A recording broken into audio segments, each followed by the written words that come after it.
Bonjour et bienvenue sur la nouvelle chaîne Booktube de Tournu. Pour ceux qui ne savent pas ce que c'est une chaîne où on découvre des vidéos sur des livres. Et pour ceux qui ne savent pas où se trouve Tournu, je vous conseille de chercher sur internet. Alors peut-être vous en avez déjà entendu parler, il y a ici un projet de méga parc d'attractions où les touristes pourront venir découvrir tout un tas de trucs historiques sur la ville et la région. Mais en attendant, comme c'est pas pour tout de suite, j'ai décidé de vous faire découvrir pour cette première vidéo un des trésors les mieux gardés de la ville. La Chronique de Tournu. C'est un livre écrit il y a bien longtemps par un moine qui s'appelait Falcon. Mais à quoi ressemble ce bouquin ? Voici le livre, le recueil de manuscrits médiévaux dans lequel est inclus le manuscrit que vous venez voir, écrit autour de 1087, on l'appelle la Chronique de Falcon. Donc on a là une écriture qu'on appelle la gothique, dans cette partie du manuscrit de Falcon. Pour séparer les chapitres, on faisait ce qu'on appelle des rubriques dans un premier temps, c'est-à-dire des lettres donc, de taille plus importante que le reste du texte qui séparaient les chapitres entre eux. Donc on a des commentaires, là on voit qu'on a des petites manchettes ou manicules, des doigts pointés sur des parties importantes du texte qui ont été également mises soit par le scribe lui-même, soit par d'autres lecteurs. Mais alors, qu'est-ce qu'il raconte ce livre ? Il raconte l'histoire de l'abbaye de Tournu depuis son origine. Le moine Falcon commence au temps des premiers chrétiens et des persécutions dans l'Empire romain. Les premiers personnages de la saga sont Valérien et Marcel. Valérien et Marcel évangélisent la Gaule et prêchent la nouvelle religion, le christianisme. Manque de bol, ils sont emprisonnés à Lyon, mais grâce à l'aide des anges, ils réussissent à s'échapper. Ils se séparent et partent chacun d'un côté de l'Arar. L'Arar est la rivière qui est connue sous le nom de la Saône. Et notre Valérien s'installe à Tournu. Les Romains sont vraiment pas contents. Ils envoient le gouverneur Priscus, qui après s'est occupé de Marcel, s'en prend à Valérien. Poussé à renier la religion chrétienne, il refuse et torturé et décapité en 178-179. De martyr, Valérien devient un saint et un lieu de culte se développe sur le site. Là, pour expliquer le développement de l'abbaye, le moine Falcon fait un saut dans le temps et l'espace pour nous raconter l'histoire du deuxième père fondateur, Philibert. Falcon raconte la puissance politique dans l'Empire carolingien, les prises de bec entre les différents héritiers, de Louis le Pieux puis de Lothaire. Il raconte aussi l'histoire d'un abbé thaumaturge. Thomas quoi ? C'est qui ce turge ? Enfin, un abbé qui fait des miracles et une communauté religieuse qui vit sur l'île d'Herriot, qu'on connaît aujourd'hui plutôt sous le nom de Noirmoutier. Philibert donc dirige cette communauté et son truc à lui, c'est les reliques. Une relique est un fragment du corps humain ou un objet évoquant la vie du Christ ou d'un saint.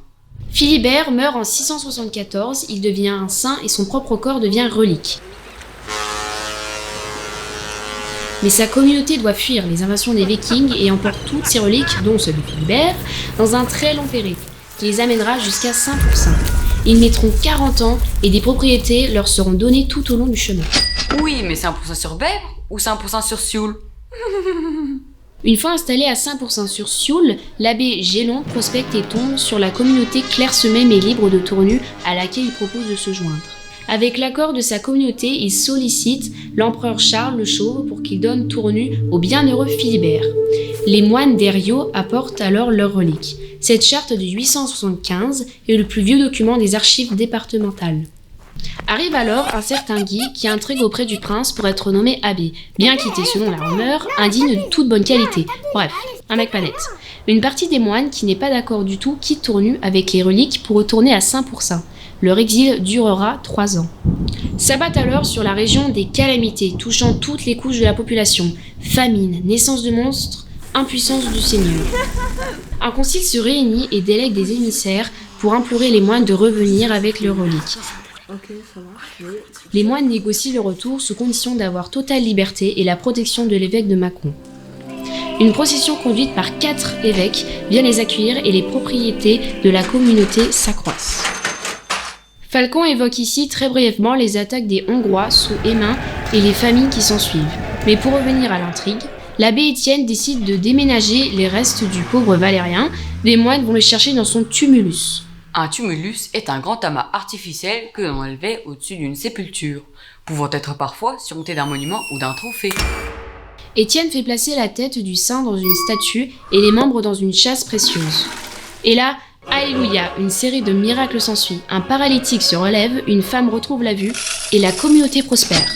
Malheureusement, vers 1006 ou 1012, un incendie ravage les bâtiments et une grande partie de la bibliothèque avec toutes les chartes. Au Moyen-Âge, une charte était un acte authentique consignant des droits ou des privilèges, généralement accordés par un suzerain. On décide alors de reconstruire un monastère plus beau et plus vaste. On construit aussi des maisons et des ateliers. Et en 1019, les évêques de Châlons et Mâcon se déplacent pour dédier le monastère. En 1085, Constance de Bourgogne, veuve de Hugues de Châlons, se marie avec Alphonse de Castille, roi d'Espagne. À cette occasion, elle offre entre autres un topaze à l'abbaye et confirme toutes ses donations. Et la communauté prospère. Ce qui fait la particularité de cet ouvrage, à l'échelle tournusienne, il raconte l'histoire de ce territoire, il l'ancre dans une histoire très ancienne, et donc évidemment c'est une richesse pour la ville de Tournu. On ne trouve pas de copie ailleurs, donc on peut dire que ce qui fait sa rareté, ce qui fait son importance et qui lui donne un caractère sacré. Merci à vous d'avoir suivi cette histoire. Nous, on va commencer à préparer notre prochaine vidéo. En attendant, n'hésitez pas à partager celle-ci ou mettre un pouce bleu si ça vous a plu.